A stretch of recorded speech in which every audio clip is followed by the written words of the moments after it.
இந்த வீடியோவில் நம்ம ஸ்டேஜ் ஆஃப் ஸ்பிரிச்சுவல் எவல்யூஷன், ஆன்மீக வளர்ச்சி நிலைகள் அப்படிங்கிறத தான் பார்க்க போகிறோம். இன்றைய காலகட்டத்தில் ஆன்மீகங்கிறது எல்லாத்துக்குமே பரிச்சயமான ஒரு விஷயமா இருக்குது. எப்படி சரித்திரம், கணிதம், அறிவியல் அப்படின்னு பல துறைகள் இருக்கோ, அதை மாதிரி ஆன்மீகமும் மக்களிடையே இன்னைக்கு ஒரு ஈடுபாடோட புரிந்து அறிந்து பழகி கொள்கின்ற ஒன்றாக இருக்குது. பெரும்பாலான ஆன்மீக தத்துவங்கள் சொல்கிற கருத்தை சுருக்கமாக சொல்லணும் அப்படின்னா, இந்த பூமியில் மனிதனாக பிறந்த ஒவ்வொருவரும் சுய தேடலை நோக்கி தனக்குள்ளே பயணம் செஞ்சு தனக்குள்ளே இருக்கிற கடவுளை அடையிறதுக்கான பயணம் தான் ஆன்மீகங்கிறது. ஆன்மீக தத்துவங்களை பற்றி பேசுகிற பல வகையான புத்தகங்கள், அதுக்கப்புறம் யூடியூப்பில் அதை பற்றியான வீடியோக்கள் நிறையவே இருக்குது. மத ரீதியான ஆன்மீக தத்துவங்களாக இருக்கட்டும், உதாரணத்துக்கு இஸ்லாமிய மதத்தில் தரீக்கா, ஹக்கீகா, மஹரிஃபா, இந்து மதத்தில் சொல்லப்படுற துவத்தம், அத்வைத்தம், விசிஷ்ட அத்வைத்தம் போன்ற ஆன்மீக தத்துவங்களாக இருக்கட்டும், மத சார்பற்ற ஆன்மீக தத்துவங்கள், சாக்ரட்டிஸ் போன்ற கிரேட் ஃபிலாசபர்ஸ் அண்டு ஃபிலாசபிஸ் என்று சொல்கின்றோம் இல்லையா? அது மட்டும் இல்லாமல் உளவியல் ரீதியாக நமக்கு கிடச்சிருக்கும் ஆன்மீக தத்துவங்கள், super conscious state of mind, subconscious mind, இப்படி பல தரப்பட்ட ஆன்மீக தத்துவங்கள் இன்றைக்கி நம்ம அறிஞ்சு புரிஞ்சு தெரிஞ்சு புத்தகங்கள் மட்டும் இல்லை, யூடியூப் போன்ற பல சமூக ஊடகங்களிலும் ஆன்மீகம் நிறைந்திருக்கு அப்படி தான் சொல்லணும். இத்தனை ஆன்மீக வளங்கள் இருந்தும் மனிதர்கள் எல்லாருமே அந்த சுய தேடுதலை நோக்கி போகிறாங்களா அப்படின்னு கேட்டால் கண்டிப்பாக இல்லை. ஒரு பக்கம் மக்கள் சொல்கிறாங்க, என் வாழ்க்கையில் பிரச்சனை எனக்கு நிறையா இருக்குது. உடல் நலம் குறைவு, பிள்ளைக்கு கல்யாணத்துக்கு பொண்ணு கிடைக்கல, கல்யாணமாகியும் கனவு மனைவிக்குள்ள கருத்து வேறுபாடு, பிள்ளைகள்னால பிரச்சனை, கவலைகள், பண கஷ்டம், இப்படி பல தரப்பட்ட பிரச்சனைகளுக்குள்ள சிக்கி தவிக்கும் மனிதர்களுக்கு ஆன்மீக ஈடுபாடு வர்றது சாத்தியமா அப்படின்னு கேட்குற மனிதர்கள் ஒரு பக்கம். இன்னொரு பக்கம் சரி, எத்தனை பிரச்சனை இருந்தாலும் எனக்கு ஆன்மீக ஈடுபாடு வந்துருச்சு, நான் பல குருமார்களை பார்த்தேன், பையத்து வாங்கினேன், பல வருஷமாக தியானம் செய்கிறேன், இருந்தாலும் அந்த கடவுள் அப்படின்னு சொல்கிற அந்த விஷயம் என்னன்னு எனக்கு புரியல, நான் இன்னும் அதை பார்க்கலை, வாழ்க்கையில் பிரச்சனைகளும் தீர்ந்த மாதிரி இல்லை அப்படின்னு சொல்கிற மக்கள் ஒரு பக்கம். இந்த இரண்டு வகை இல்லாமல் இன்னொரு பக்கம் சில மக்கள் கடவுள் அப்படின்னு எதுவுமே கிடையாது, இந்த ஆன்மீகம் ஒரு பொய்யான விஷயம், வாழ்க்கையோட நிஜங்களில் நேருக்கு நின்று எதிர்கொள்ளாமல் தப்பிக்கிறதுக்கு பயன்படுத்துகிற ஒரு உத்தி தான் இந்த ஆன்மீகம் அப்படின்னு சில பேர் ஒரு பக்கம் சொல்கிறாங்க.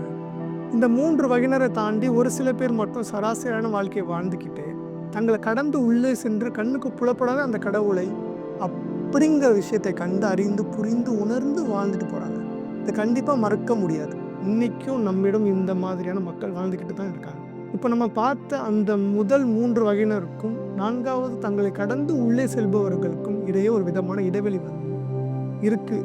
எல்லாருமே பூமியில் சாதாரண மனிதர்களாக பிறந்திருக்கோம். ஆனால் ஒரு சிலர் மனிதர்கள் மட்டும் மனித அறிவு கெட்டாத புலப்படாத சில விஷயங்களை உணர்ந்ததுக்கு சாத்தியமாகிறது. அது எப்படி? மற்ற மனிதர்களுக்கும் இவங்களுக்கும் என்ன வித்தியாசம்? அதை மாதிரி நம்ம அன்றாட வாழ்க்கையில் இந்த ஆன்மீக விஷயங்களை பற்றி நல்ல கருத்துக்களை, கதைகளை நம்ம நிறைய பார்க்குறோம், கேட்குறோம், படிக்கிறோம். வாட்ஸ்அப், ஃபேஸ்புக் மூலிமா நம்ம ஒவ்வொருவரும் நாளுக்கு நாள் ஒவ்வொரு நாளையும் நம்ம நிறைய இது மாதிரி இன்ஃபர்மேஷன்ஸ் சேகரிக்கிறோம் இல்லையா? உதாரணத்துக்கு கடந்த காலத்தை நினைச்சு வருந்தாதீங்க, எதிர்காலத்தை நினைத்து கவலைப்படாதீங்க அப்படின்னு ஒரு கருத்து படிக்கிறோம்னு வச்சுக்கோங்க. இந்த மாதிரியான கருத்துக்களை எல்லாமே நம்ம படிக்கிற 2 நிமிடங்கள் நம்மளோட சிந்தனைகள் ஒரு நல்ல அமைதியான ஒரு உயர்வான நிலைக்கு கொண்டு செல்லுது. ஆனால் நம்ம மறுபடியும் அன்றாட வாழ்க்கைக்குள்ளே நுழையும் போது நம்ம வீட்டில் குடும்பத்தாருடைய பிரச்சனை நடக்குது, இல்லை பண கஷ்டம் வருது, இல்லை உடல் வலி இருக்குது, அந்த மாதிரி சமயங்களில் நம்ம மறுபடியும் இந்த கவலை அப்படிங்கிற ஒரு சூழ்ச்சிக்குள்ளே போகிறோம். தவிர இந்த கருத்துக்களை இல்லை உயர்ந்த சிந்தனைகளை நம்ம பயன்படுத்தி முடிகிறது இல்லை. இங்கேயும் ஒரு இடைவெளி காணப்படுது. நம்ம படித்த ஒரு கருத்தை புரிஞ்சுக்கிறதுக்கும் அதை நடைமுறை வாழ்க்கையில் பயன்படுத்துவதுக்கும் நடுவில் ஒரு இடைவெளி இருக்குது. இந்த இடைவெளி எங்கேருந்து வருது? ஒரு மனிதருக்குள்ள ஒரு பரிணாம வளர்ச்சி நடந்துக்கிட்டே இருக்குது. இதை நம்ம ஆங்கிலத்தில் எவல்யூஷன் அப்படின்னு சொல்லுவோம். இந்த பரிணாம வளர்ச்சிக்குள்ள படிப்படியாக பல நிலைகள் இருக்குது. அது ஒரு ஆன்மீக பரிணாம வளர்ச்சின்னு அப்படின்னு சொல்லலாம், ஸ்பிரிச்சுவல் எவால்வேஷன்.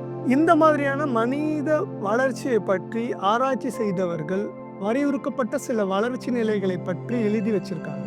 ஒரு குறிப்பிட்ட வளர்ச்சி நிலையில் இருக்கிறவங்களுக்கு வாழ்க்கை கண்ணோட்டம் எப்படி இருக்கும், இந்த உலகம் அவங்களுக்கு எப்படி தெரியும், என்ன மாதிரியான விஷயங்கள் அவங்க பிரச்சனைன்னு நினைப்பாங்க, பிரச்சனைகளை அவங்க எப்படி அணுகுறாங்க, தன்னை சார்ந்த சிந்தனைகள் அவங்களுக்கு எப்படி இருக்கும், கடவுளை பற்றி கருத்து அவங்களுக்கு எப்படி இருக்கும், நம்ம எந்த மாதிரியான மருத்துவ முறையை அணுகுவோம், நம்ம எப்படி உடை அணிவோம், முதற்கண்ட பல சுவாரஸ்யமான விஷயங்களை எழுதி வச்சுருக்காங்க. இப்படி வளர்ச்சி நிலையை பற்றி பல வடிவமைப்புகள், அதாவது மாடல்ஸ் இருக்குது. அதில் எல்லா மதங்களும் பொதுவாக அமைக்கக்கூடியதாகவும் மக்களுக்கு எளிமையாக புரியக்கூடியதாகும். அது மட்டும் இல்லாமல் நம்மளோட அன்றாட வாழ்க்கையில் அதை நம்ம இணைத்து பார்த்து நமக்கு பயனுள்ளதாக அமையக்கூடிய ஒரு ஒரு ஒரு வளர்ச்சி நிலை உருவமைப்பு, அதாவது one model of spiritual evolution தேர்ந்தெடுத்து நம்ம அடுத்த பதிவில் இருந்து தொடர்ந்து பார்க்கலாம்.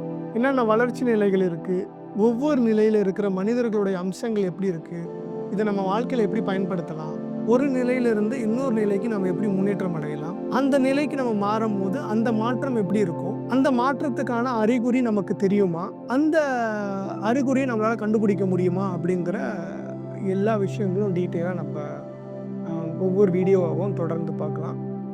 இந்த வீடியோ பற்றி ஏதாச்சும் உங்களுக்கு டவுட்ஸ் இருந்தால் அதை கிளாரிஃபை பண்ணணும் அப்படின்னா நீங்கள் கமெண்ட்ஸில் சொல்லுங்கள்.